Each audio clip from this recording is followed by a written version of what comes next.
Hi there, folks. So I want to tell you about my cat. He is a super incredible animal. He's completely white and super fluffy, and he brightens my day and especially my nights, every night and every day. As soon as I hop into bed every night, he jumps into bed and he insists on getting pet, no matter what stands in his way. And he's just a major rock star in the house. Everybody wants to be with him because he's always so calming and fun to be around. He's goofy too. And I can't tell you how many times I've said out loud, man, in my next life, I want to be Sebastian. That's my cat's name. I mean, I've said it so many times, and I've thought it way more times than that. I actually get jealous of him. I can't tell you how many times I've walked into a room on a day where I'm worried about 1,000 things and going over people and events in my head, and there he is, just sprawled out, total comfort, on our comfy bed, napping, waking up, eating, going back to just being completely sprawled out, totally comfortable.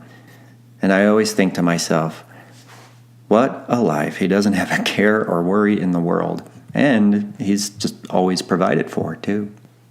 Now, Sebastian doesn't have much to worry about, like us humans do. But that's the thing. Sebastian can't worry. And why can't he worry? Well, because his brain doesn't possess the extremely powerful tool that our brains possess.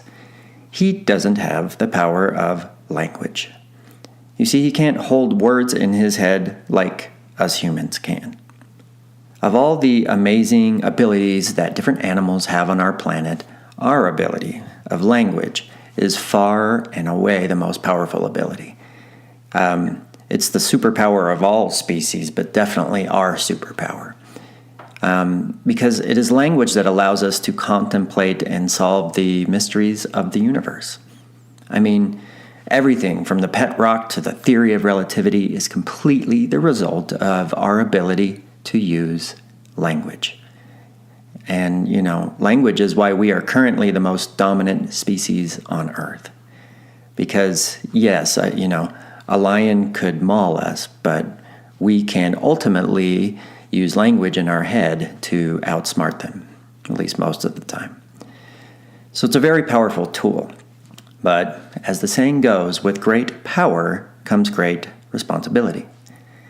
See, language is most definitely our best and most useful tool, but it can also be our worst enemy. You see, my cat Sebastian, he can't worry about what happened to him yesterday, or he doesn't care that my other cat slapped him silly about 5 minutes ago, or that he's not worried that maybe he's chronically sick because he barfed on my counter last night. And he can't because he doesn't have language to hold these events and people and other animals in his head. He can't ruminate over them like us humans do way, way, way too often. He is completely and totally living in the moment. And, it's so interesting because if you step back and look at our time as humans here on Earth, the vast majority of our time here, if you remove the things that you're thinking about in your head, and you don't think about what happened earlier today, or what might happen tomorrow, those pesky bills, and you just soak in this moment. And you think about, the soft air on your skin, the cushy seat that you're sitting on. Just think about it. When you're just in the moment, 99% of our time here is actually quite pleasant. And in this moment in particular in history, this is increasingly true with the comforts of modern society. All too often our frustrations boil down to what is going on between our left ear and our right ear. But we're not just this little space, right? We're not just our brains. We have entire bodies. And every inch of our body is alive and able to sense things. So if we can be in touch with the rest of our person, we are far, far more likely to realize the good in a moment rather than the bad in moments that already happened or that might happen. So, in cases like this, When we worry about things in our head, this is where language can be our enemy. But in the same way that language in our head can be a bumpy path to misery, it can also help to be the solid foundation upon which a bridge to contentedness is built. And so, seeing as how this podcast is about parenting, today I'm here to tell you about how you can help build this bridge in your children from an early age, and how you can use language to help your child be more mindful. Now, I can hear some of you saying right now, well, isn't being mindful and meditating and all that stuff about quieting language? About calming the monkey and the chatter in your head? Yes, definitely it is. But it is also about being in touch with your surroundings and being in the moment as much as possible.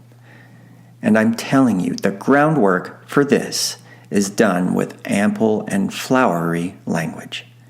In order to help your child be mindful, you must first make their mind full of language that allows them to identify and be fully acquainted with this incredible experience that we call life. So, can your kid be fully in the moment, as my cat Sebastian? No, probably not. Humans will never be quite in the moment like them. But the truth is, it's far, far better to be human. Because if we use our superpower in the right way, if we use language to get in touch with and fully realize our senses, then it becomes much easier to be in the moment instead of in our heads. By doing this, we can turn average moments into sumptuous moments. So, how can you ensure that your children are using their superpowers of language properly? That's what we're going to talk about today. Using language to be fully in touch with external and internal worlds. So keep tuning in because it's time to chat. Hi, I'm Tanya Friend, and I've been a speech and language pathologist for 13 years. I am also the owner and director of Chatterbox Speech Therapy, a speech therapy practice that serves the children and community in Albuquerque, New Mexico. And I'm Corey Walker. I've been working with children for nearly 20 years, and I was a pioneering app developer in the area of speech and language pathology. We all have gifts in this life, and mine is knowing what makes children tick. Parenting in the modern age comes with uncharted challenges. We'll be bringing you discussions with experts in childhood development and introducing some tough questions and topics. Together, with our experience and knowledge, we have created this podcast to help you with your child's development and wellness. So, listen up. Because it's time to chat. Nobody really knows how to be a parent, do they? I mean, some of us are better at it than others, and we definitely have instincts that kick in, hopefully. But at the end of the day, there is just no manual, right? I remember when I had my first kid, I think I was 28, and the nurses and the doctors, they did what they do so well. We spent the night in the hospital, everything checked out, and then it was time to leave. And I remember thinking so vividly, wait a minute, you're just going to let me walk out of here with this human, this fragile baby? I mean, I had to go through rigorous testing and classes so I could drive a car. Or I had to go to school for 6-7 years to become a language pathologist. But here I've made a person and nothing. Just, here you go. Good luck. You know, being a parent is it's the definition. It is the prime example of the word bittersweet. It's incredibly and mind-blowingly profound and just beautiful, while also being utterly exhausting and perhaps for me, the biggest negative of being a parent is guilt. Could I be doing more? Should I be doing less? Are the things that I am doing the right things? I mean, I know that we all want the best for our kids. And in a perfect world, we would have that manual, right? And we would have all the time in the world to implement these things that would help our children prosper. But it is not a perfect world, I think it's safe to say. For sure, the one thing that none of us have enough of here on earth is time. Now, there are a lot of things that by now we do know that are good for children. Veggies and reading to them, plenty of affection, bathing them at least sort of regularly. But even when we do know what is good for them, how in the world do we squeeze it all in? And this is why so many companies have used some form of the slogan, "It's nutritious and delicious." Because we want to be able to squeeze as much goodness into a moment as possible. Kill as many birds with one stone as we can. Because the more good that you can cram into something for your children, the better off everybody will be, right? So that's why today I want to talk about why it is so important to get your children familiar with their five senses and the language that surrounds getting familiar with your senses. Because of all my years as an educator and as a parent, this is the thing that I have seen that to be most effective and that does so many things at one time, from an educational perspective and from a mindfulness perspective. So look, it improves vocabulary, greatly improves vocabulary. It improves their ability to recall and retain words. It greatly broadens their perspectives. And when perspectives are broadened, this greatly promotes critical thinking and creative thinking. And then, as I said, it greatly promotes mindfulness. And this is what I want to talk about especially today. Because, look, one of the most difficult things that we face as clinicians is giving children awareness of their speech and or language errors. Because most children are actually unaware of their errors because they're just kind of on autopilot. And, we can and we do point these errors out while we are in sessions with them. But this is generally for just 30 minutes a week, maybe an hour if they're lucky. But either way, this is not near enough time to adequately promote awareness. And we are also asking them to have awareness about one specific thing without the foundation for awareness, the foundation for awareness in general being in place.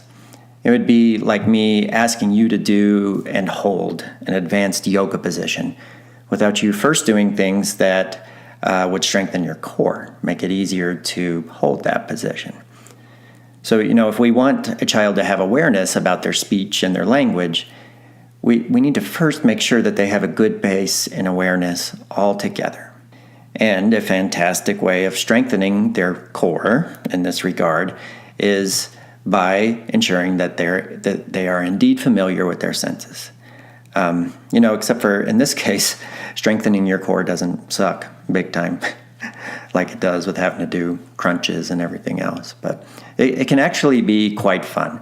So let's do a little activity. So I'm going to read a list of words, and I want you to pay attention to the thoughts and the feelings, the images, actions that pop into your head as I read the following words. Okay, you ready? Black widow. Cotton candy. Grandma. Tropical storm. Here's a fun one. Audit. Comforter.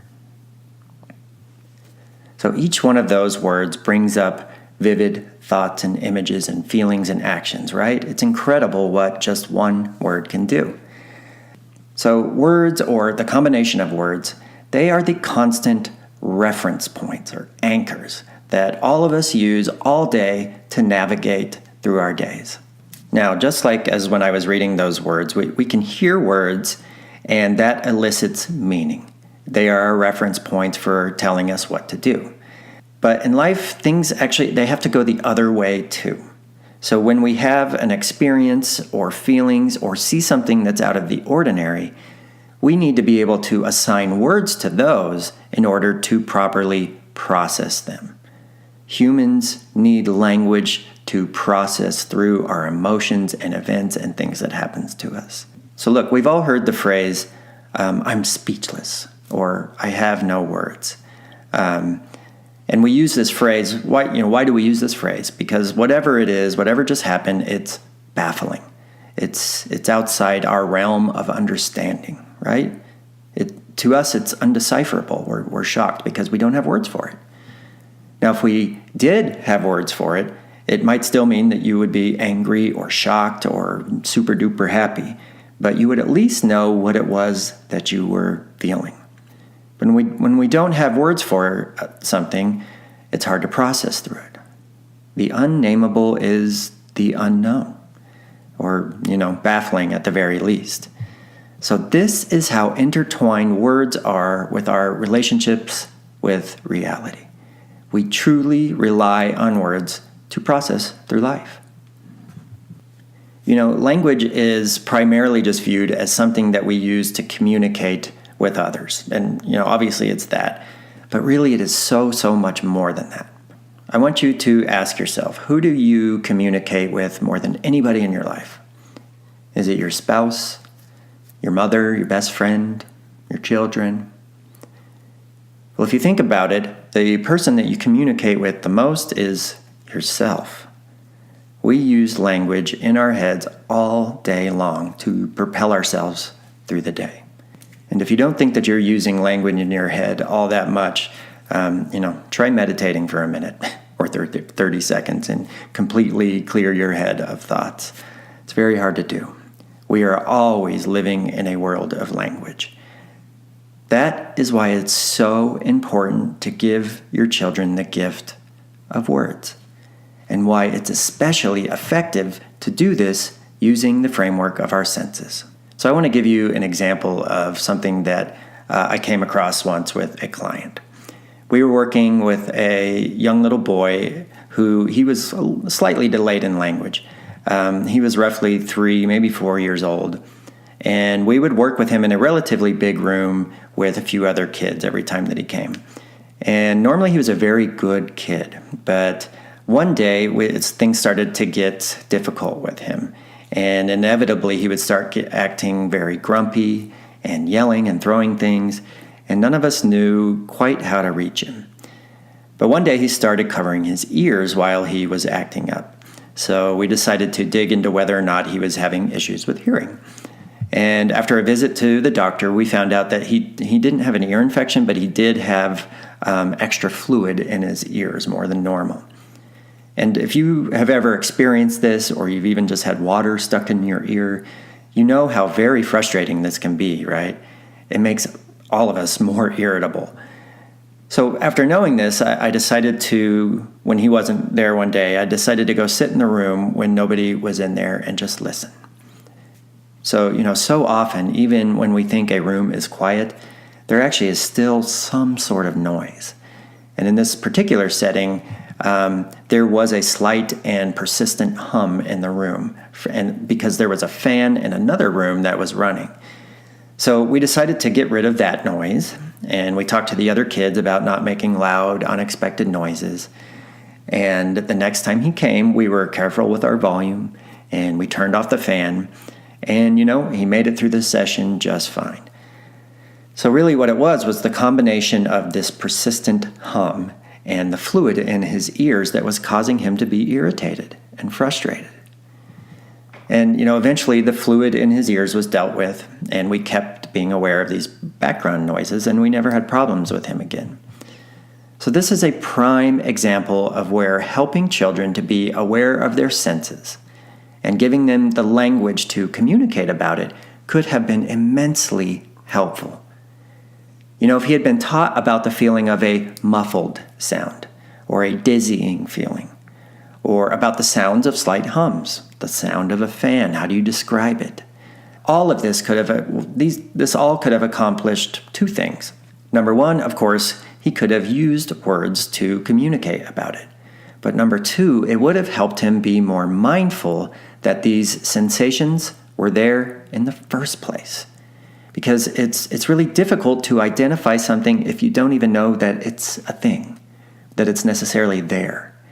Because you have to be able to separate it out from the cacophony of senses. Sometimes it's all just jumbled together, and language helps us parse this out and identify things specifically. So if he'd had all these words that could pop up in his head when he sensed them, then he could have had a much easier time processing the world around him. Just like when you hear sirens, you know what it means now when you do. But if you've never been taught that these loud, piercing sounds come from a police car or an ambulance, it could just be a loud additional sound in your environment that would cause confusion and discomfort. But since you do know, you're able to identify it and calmly assess what you're supposed to do. Remember, words are your child's reference points that help them process through the day. You know the feeling of having a word stuck on the tip of your tongue? And you want to say something so bad, you know the word, but it just isn't coming out. And think about how frustrating this is. Now I want you to take this feeling and imagine it in your children if something happens to them, but they can't find the words to talk about it, to tell you how they feel. We see this all the time, actually. When children are not able to answer questions or talk about how they feel, they end up acting out with physical or destructive behaviors because it is so frustrating. Now, on the other end, think of the feeling that you have when you finally do remember that word and you finally get it out. It's very freeing, isn't it? So giving your kids a sea of words from which to choose to express themselves and identify their environment will help them feel free their entire lives. So let's touch on just a couple more examples. Next time you're eating a meal with your child, ask them how the food tastes. Chances are you're going to get responses like good or bleh, gross, right? But remember, let's say it's good, hopefully. Look, a lot of things are good. Pizza and chocolate, they're both good, but they don't taste remotely the same. Ask them, how does it taste specifically? And then talk about what textures it has. So, one is sweet and smooth and delicate. The other is salty, cheesy, chewy. And if your children aren't already familiar with these tastes and these textures, start naming them. And it doesn't have to be only when you're eating. You can be in the grocery store. You pick up a pear. Pears are sweet. Sometimes they're sour. But if you are eating, ask them to savor the taste so they get to know it. When they savor the taste, it's helping them monitor why they like something. It's not just a blast of flavor. They are aware of what they enjoy and why they enjoy it. I highly doubt there's any parents out there that haven't had a kid spit something out and totally express their disgust when they're eating, right? But do you know why? Do you always know why? Do they know why? Maybe you'll find out that it's not the taste of something, that it's the texture. This is often the case. Another example, my brother, when he was very little, had sensory issues. And putting his socks and shoes on every day was a huge blowout. And we never quite knew why. We finally found out that it was the stitching at the end of the socks that was bothering him. But we went on for months not knowing why he hated putting his shoes on so much. Now, he finally ended up folding the part where the stitching of the sock is up over his foot and outside the top of his shoe. It looked pretty goofy. But the stitching bothered him so much he preferred to have things that way. It was at least better than what he was feeling. So, in his case, if he had good, flowery language, this could have helped him identify and communicate the issues that he was having. So many children have sensory issues that go unrecognized, and when this happens, it usually results in what are perceived to be bad behaviors for no reason. But there generally is a reason. So next time you're getting your child dressed, ask them how different things feel on their body. Think about texture and think about weight. The socks are soft, but is there any pokey parts? Are they thick? Are they heavy? If you're outside, what are you feeling? How does your skin feel? Is it hot? Is it humid? Is there a difference? Is there a slight breeze tickling the hair on your arms? So you can hopefully start to see here that discussing and being mindful of all your senses can help a child not only communicate about issues, but also identify the issues. So start now and start early with talking regularly, with identifying and naming all the various ways that we can sense things as humans. Look, I get it. Kids often look goofy or like they're not paying attention, or you maybe think that they're too young to understand a high level of discussion about senses and advanced vocabulary. But don't be fooled by the cover of the book. The vast power of a child's brain is far beyond our comprehension. They retain things that you can't imagine and in ways that we adults just are not capable of. So discussing your senses at length with your child starts them down this road of mindfulness. I'm not saying it's a cure-all and that frustrations with your child will magically vanish, but it is most definitely constructing that bridge to a more content place. When you do this at an early age for them, it will come more second nature to them throughout their lives. So if you're looking for specifically how to discuss senses with your child, there actually are very specific ways that you can break up each sense. You could easily spend a week just discussing sight alone. So we actually put up an easy online course that demonstrates how us speech therapists have been breaking down senses for decades. There are actually very clear-cut ways of approaching all of this. So if you're looking for a good kickstart on how to start implementing all of this, visit our website at timetochat.org and look for the training sessions section. Thank you all for listening, and until the next time that it's time to chat.